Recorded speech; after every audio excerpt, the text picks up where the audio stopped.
Hello guys, आप सभी का बहुत बहुत स्वागत है। आज हम लोग देखेंगे शिक्षण को प्रभावित करने वाले कारक के बारे में, है ना।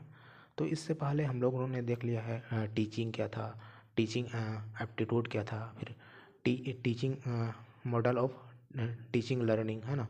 उसके बाद हम लोग देखे थे टीचिंग एड्स के बारे में देखे थे, फिर टीचिंग सपोर्ट सिस्टम मतलब उसी को बोलते हैं टीचिंग एड्स को, फिर types of modern teaching support system को देखे थे, है ना। फिर क्लास में हम लोग देखे थे लेवल ऑफ टीचिंग मतलब शिक्षण के स्तर को देखे थे। अब आज हम लोग देखेंगे शिक्षण को प्रभावित करने वाले कारक या अफेक्टिंग फैक्टर्स अफेक्टिंग टीचिंग को देखेंगे, है ना। तो ये क्या है, क्या प्रभाव चित करता है कि जो अभी मैं पढ़ा रहा हूँ तो मेरे को क्या प्रभाव करेगा। मैं मतलब क्या क्या चीज़ मेरे को मैं एक टीचर के रूप में हूँ यहाँ पर, तो कौन सा चीज़ है, कौन सा कारक है जो मेरे पढ़ाने में बाधा उत्पन्न करेगी, है ना, समस्याएं क्रिएट करेगी। तो यही चीज़ को हम लोग एक जो क्लासरूम में होता है, ये जो गवर्नमेंट या प्राइवेट स्कूल में जो पढ़ाता है टीचर, तो उसका क्या है मतलब कौन सा चीज़ वो स्टूडेंट को अच्छे से नहीं पढ़ाने में हेल्प को मतलब मदद नहीं कर पाएगा टीचर को। तो उसी को देखेंगे आज। तो जैसा कि आप लोगों को पता होगा शिक्षण मतलब एक प्रभावशाली उपकरण है जिसके माध्यम से शिक्षक कक्षा में सकारात्मक मतलब वातावरण निर्मित करता है। शिक्षण एक जटिल प्रक्रिया है जो शिक्षक द्वारा प्रत्यक्ष या अप्रत्यक्ष रूप से प्रयोग लाई जाती है ना। इस प्रक्रिया को शिक्षण पर शिक्षक के मन, मस्तिष्क, ज्ञान, आचरण, वातावरण, आर्थिक स्थितियाँ, प्रशासनिक नीतियों इत्यादि का गहरा प्रभाव पड़ता है। जो ये सब हैं, अगर ये शिक्षक के मन, मस्तिष्क, ज्ञान, ये सब जो है ना, वो शिक्षक को क्या करता है, बहुत प्रभाव करता है। इन्हीं के आधार पर शिक्षण को, टीचिंग को प्रभावित करने वाले कारकों के रूप में शिक्षक के व्यक्तिगत, बौद्धिक, मनोवैज्ञानिक स्थितियों को देखा जा सकता है। तो सबसे पहले हम लोग इसमें देखा जा सकता है तो उनका पर्सनल फैक्टर्स है, मतलब व्यक्ति टीचर के जो पर्सनल व्यक्तिगत कारक है उसको देख लेते हैं। तो शिक्षक के व्यक्तिगत कारक में निम्नलिखित दो बातें हो सकती है। कौन सी बातें हो सकती है उसको देखते हैं। सबसे पहले पारिवारिक परिस्थितियाँ, जैसे कि यहाँ पर पारिवारिक परिस्थितियाँ लिखाया है, आप देख सकते हैं। तो पारिवारिक माहौल कैसा रहेगा उसका, उसका इन्वायरमेंट कैसा रहेगा वो टीचर का, है ना। अगर टीचर का पारिवारिक माहौल अच्छा रहेगा तो वो क्या कर सकता है, अच्छा से पढ़ा सकता है, वो फ्रीली पढ़ा सकता है कि हाँ मेरा मतलब वो उसको अच्छा माहौल मिले रहेगा, प्लस हर तरफ से कोई टेंशन नहीं रहेगा। तो बच्चों को भी बिना टेंशन के पढ़ाएगा और अटेंशन के साथ, सावधानी के साथ उन लोग को अच्छा से समझ दे सकता है, सिखा सकता है ना। तो देख इसमें एक उदाहरण के रूप में इसको समझाया गया है कि इस बात को हम समझ सकते हैं उदाहरण के साथ।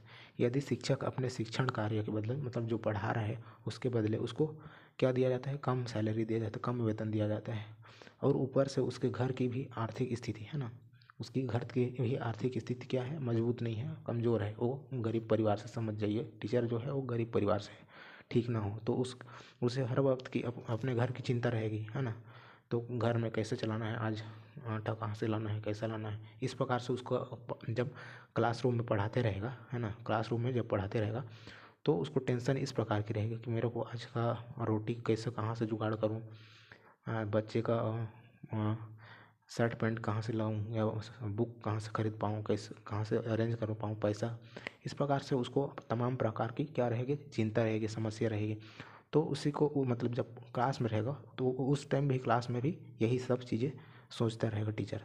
तो इससे क्या होगा, टीचर जो है बच्चों को अच्छे से ध्यान नहीं दे पाएगा, और अब जो उसका टॉपिक रहेगा उसको एक्सप्लेन अच्छे से नहीं कर पाएगा, मतलब करेगा तो भी से उतना वो नहीं रहेगा ना, अटेंशन नहीं रहेगा, कौन बच्चा सीख रहा है, कौन बच्चा नहीं सीख पा रहा है। तो इस प्रकार से ध्यान नहीं दे रहेगा क्योंकि वो खुद का समस्या प्रॉब्लम में पड़ा रहेगा। तो जिस जिस कारण उसका शिक्षण कार्य प्रभावित रहेगा, वह कक्षा में अपना मन नहीं लगा सकेगा, बोल रहे हैं ना। तो इसी प्रकार और हो सकता है कि जो टीचर है उसका क्या है, पारिवारिक जो माहौल है बहुत है, एकदम रिच संपन्न है ना। तो क्या होगा इसमें से, तो उसका मतलब जो मजबूत है, तो कार्य के प्रति उसकी निष्ठा कम हो जाती है ना, कि उसको कोई डर नहीं रहेगा, शिक्षक अपनी नौकरी छूटने का डर नहीं रहेगा, घर परिवार के खर्च का चिंता भी नहीं रहती है कि घर कैसे चलेगा। तो किंतु विवेक और उत्तरदायित्व का जो बोझ है उससे मतलब इस समस्या का क्या किया जा सकता है, इसका समाधान किया जाता है, सोल्यूशन निकाला जा सकता है ना। अगर जो बहुत रिच फैमिली से है जो टीचर, उसको तो कोई टेंशन नहीं रहेगा घर का, तो नौकरी वोकरी छूटने का कोई डर नहीं रहेगा ना। तो इस प्रकार से भी हो सकता है। लेकिन अगर इसको किस प्रकार से सोल्यूशन किया जा सकता है इसको, अगर जो टीचर है ना, जो टीचर है उसका रिस्पॉन्सिबिलिटी क्या है, उसको पढ़ाना है, इसका जिम्मेदारी उसको एहसास रहे है ना, कि मेरे को, हाँ मैं टीचर हूँ तो मेरे को पढ़ाना है, इस प्रकार का उसको जिम्मेदारी का निर्वहन करना होगा, मतलब उसको समझ में हो जाएगा। तो तब इसका क्या किया जा सकता है, उसको सोल्यूशन किया जा सकता है ये प्रॉब्लम को, है ना। तो इस प्रकार उसका विवेक, टीचर का विवेक और उत्तरदायित्व के बोध से, है ना, उसको समझ से इसको निराकरण किया जा सकता है इस प्रॉब्लम को। फिर आगे चलते हैं नेक्स्ट, जैसे कि और देख सकते हैं पारिवारिक में, जैसे कि पति पत्नी के बीच बहुत झगड़ा हो जाता है, कि घर में पति पत्नी का छोटे छोटे बातों पे, कुछ भी छोटे छोटे बातों में झगड़ा हो जाते हैं। तो इस प्रकार से भी घर में मनमुटाव रहेगा, घर में कुछ भी चिंता चलते रहेगा, कुछ भी प्रॉब्लम चलती रहेगी। तो ये सब मतलब टीचिंग को अफेक्ट करते हैं, प्रभाव करते हैं। तो ये जितना भी घर में जो भी समस्याएं हैं, वो क्या है, टीचर के लिए क्या है, अफेक्ट करता है, मतलब टीचिंग के लिए ना। तो ये सब पारिवारिक परिस्थितियों में आ जाएगी। अगर पारिवारिक परिस्थितियाँ बहुत अच्छी है, सब कुछ अच्छा चल रहा है, घर में मस्त मस्त मौला है, मतलब सब तरफ से खुश हैं, तो टीचर भी खुश होकर पढ़ाएगा और जो कॉन्सेप्ट रहेगा उसको अच्छा तरीक़ा से बता पाएगा, है ना। तो नेक्स्ट चलते हैं, हाँ, कि विद्यालयन परिस्थितियों। तो विद्यालयन क्या परिस्थिति है, इसमें 3 प्रकार की स्थितियाँ उपस्थित हैं, है ना, रहती हैं। पहला क्या है इसमें, आपका विद्यालय का प्रबंधन प्रशासन नीति, कि विद्यालय में किस प्रकार से प्रबंधन है, कि आपको प्रॉपर समय में दिया जा रहा है कि नहीं दिया जा रहा है ना। आपका जो कार्य है उसका आवंटन किया गया है सही समय के लिए, थोड़ा सा रेस्ट करने के लिए दिया जा रहा है कि नहीं, है ना, कि बहुत प्रेशर भी किया जा रहा है। तो प्रेशर में जो कार्य होता है वो नहीं हो पाता है अच्छे से, है ना, इफेक्टिव तरीके से नहीं होता है। तो टीचिंग के अंतर्गत में भी बहुत सारे काम दे दिया जाता है। जैसे कि आप टीचर हो, है ना, मतलब कोई सभी सब्जेक्ट के, आप मैथ्स के टीचर हो, है ना, तो मैथ्स को तो अच्छा से पढ़ा रहे हो, लेकिन जैसे ही आपको छुट्टी मिला तो आपको बहुत सारा बर्डन काम दे दिया जाएगा। जैसे कि कोई सभी मतलब बच्चों के लिए अलग से क्या देखभाल करना है, प्रत्येक बच्चा का तथा कोई से छात्रवृत्ति का फॉर्म आ रहा है तो उसको भी देखना है, और अन्य प्रकार के काम तमाम प्रकार के दे देंगे। तो ये थोड़ा सा जो टीचर है वो अपने जो मानसिक बर्डन रहता है उसको झेल नहीं पाता है, तो वो थोड़ा सा इसमें उतना प्रबंधन अच्छे से नहीं कर पाएगा ना। हाँ, तो नेक्स्ट चलते हैं, और मतलब क्या और क्या हो सकता है उसका दूसरा, है ना। दूसरा में देखेंगे तो प्रधानाचार्य और शिक्षक के साथ, जो शिक्षक है और प्रधानाचार्य मतलब हेड प्रिंसिपल जो भी हैं, हेड हैं, उसके साथ कैसा व्यवहार है। अगर अच्छा व्यवहार रहा तो मतलब स्मूथ चलेगा, है ना, दोनों का। अगर दोनों का संबंध अच्छा नहीं रहेगा तो वो खराब जाता है, कि कैसे बीतेगा यहाँ से, कैसे भगना है, ये सब सोचने में पड़ जाता है कि हाँ यार इसके सामने तो मेरे को जाने का मन नहीं करता है। इस प्रकार से भाव रहेगा तो कहाँ से बन पाएगा, क्योंकि कोऑर्डिनेट नहीं कर पाएंगे दोनों के बीच, है ना। और तीसरा भी, हाँ, कि जो साथी टीचर हैं, है ना, अपने जो पीयर ग्रुप है टीचर का, उनके साथ भी कैसा व्यवहार है। अगर उनके साथ अच्छा बनता रहेगा तो टाइम भी नहीं पता चलता है कि किस प्रकार, हाँ हाँ ही, मतलब थोड़ा सा इंजॉय करके पढ़ाओगे, मतलब उस विद्यालय में आप रहोगे, वहाँ पर खुश रहोगे। और अगर नहीं बनते रहेगा तो आप कैसे खुश रहोगे।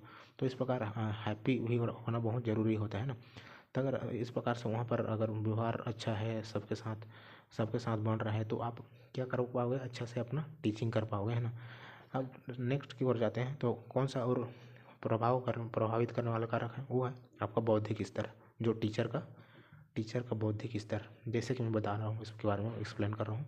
बुद्धि का शाब्दिक अर्थ है ज्ञान शक्ति, है ना, ज्ञान शक्ति है, या एक अनुमानित ज्ञान हो सकती है ना, क्योंकि इसका ज्ञान का प्रत्येक रूप में नहीं हो से होता, प्रत्यक्ष रूप में से नहीं हो सकता, क्योंकि क्रियाओं का व्यवहारों के माध्यम से ही होता है। यदि शिक्षक का अधिक, जैसे कि मैं बता रहा हूँ उसका एक्सप्लेन कर दे रहा हूँ। जैसे कि आप एक टीचर हो, है ना, आपका ज्ञान क्या है, कम हो, आप पढ़े लिखे हो, लेकिन आपका जो लेवल है समझने का, वो या समझाने का, वो बहुत ख़राब है, बहुत पुअर है ना। तो क्या है, आप बच्चों को तो समझा नहीं पाओगे, है ना। बच्चों को क्या नहीं कर पाओगे, समझा नहीं पाओगे, तो बच्चे लोग भी नहीं समझ पाएंगे, है ना। और कोई मतलब ऐसा तो नहीं रहता कि सब बच्चे भोंदू रहते हैं क्लास में, सभी बच्चे तो भोंदू नहीं रहते हैं एक जैसे, क्योंकि कुछ कुछ हर एक क्लास में कोई मेधावी छात्र होते हैं जो गुणी छात्र होते हैं। उन लोग को क्या है, उन लोग टीचर का लेवल के भी हो जाते हैं भाई, क्योंकि उनका जो लेवल है वो बहुत अच्छा रहता है ना। तो लोग जो कोई क्वेश्चन करेगा, अगर कोई प्रश्न पूछेगा और आप उसका गुणवत्तापूर्ण जवाब नहीं दे पाओगे, वो सेटिस्फाइड नहीं होगा कि हाँ मैं मतलब टीचर जो जवाब देगा उससे स्टूडेंट अगर सेटिस्फाइड नहीं होगा तो उसका जो भाव रहेगा उसका पूछने का वो दमित नहीं होगा, मतलब शांत नहीं होगा ना। इच्छा जो रहेगा वो शांत रहेगा नहीं रहेगा, वो क्या बोलते हैं उसको, जानने की इच्छा उसका शांत नहीं होगा, तो मज़ा नहीं आएगा उसको। अगर सेटिस्फाइड नहीं होगा तो मज़ा नहीं आएगा। फिर वो शिकायत कर देगा अपने माता पिता से, या कहीं से पर भी बोल देगा, फिर प्रचार कर देगा, यार मेरे को ये टीचर अच्छे नहीं लगते हैं इस प्रकार से, है ना। तो वो टीचर का क्या होगा इसमें, उसको क्या होगा, आत्मग्लानि होगा टीचर को, यार कैसा हो रहा है मेरे साथ। फिर वो इस प्रकार से चिंता में रहेगा टीचर, कैसा हो रहा है, मतलब और टेंशन में रहेगा, अनावश्यक टेंशन। तो इससे और माता पिता को फिर बच्चा बोल सकता है, तो इससे भी उसका आत्मग्लानि बहुत बढ़ जाएगा। फिर क्या होगा उससे, वो समझाने में और कैपेबल नहीं होगा और हड़बड़ाएगा, है ना। तो इस प्रकार से जो बौद्धिक स्तर है वो सिलेबस के अकॉर्डिंग जिस लेवल का वो पढ़ा रहा है, उस मतलब जिस लेवल का कक्षा का पढ़ा रहा है उस लेवल का उसका होना चाहिए, है ना। तब जाके वो अच्छा पढ़ा सकेगा। और वो पढ़ा नहीं पा रहा है तो उसको दूसरा छोटा क्लास को देखना चाहिए, है ना। ऐसे में शिक्षक को दूसरी समस्या का सामना भी करना पड़ता है। वस्तुतः प्रत्येक कक्षा में कुछ मेधावी छात्र से प्रशिक्षित हैं, और अगर उनकी जिज्ञासाओं को शांत नहीं किया जाता तो वह शिक्षक को ग्लानि महसूस होती है। इसलिए शिक्षक का बौद्धिक स्तर उच्च और उसके शिक्षण में समावेश विभिन्नता का समावेश होना चाहिए। तो इस प्रकार देखें हम लोग आज कि किस प्रकार से हम लोग क्या प्रभाव करता है शिक्षण को, टीचिंग को प्रभाव क्या करता है। और इसके अतिरिक्त भी देख लेते हैं एक्सप्लेन।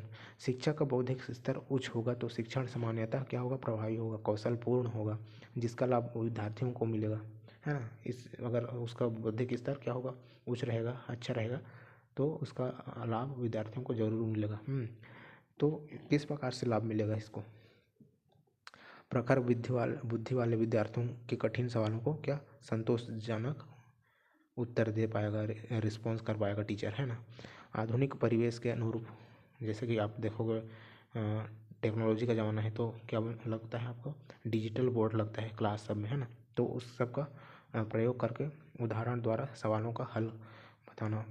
कमज़ोर पृष्ठभूमि वाले के विद्यार्थियों को आसान तरीके से सवालों का हल बताना। जैसे कि कमज़ोर पृष्ठ वाले जो विद्यार्थी रहते हैं उन लोग थोड़ा सा क्या रहता है, उन लोग समझने का थोड़ा सा पावर उन लोग के पास कम रहता है, क्योंकि उनके पास पहले से उतना माहौल नहीं मिला रहता उन लोग को, तो थोड़ा कम समझ पाते हैं ना। लेकिन वो भी समझते हैं, ऐसा नहीं है।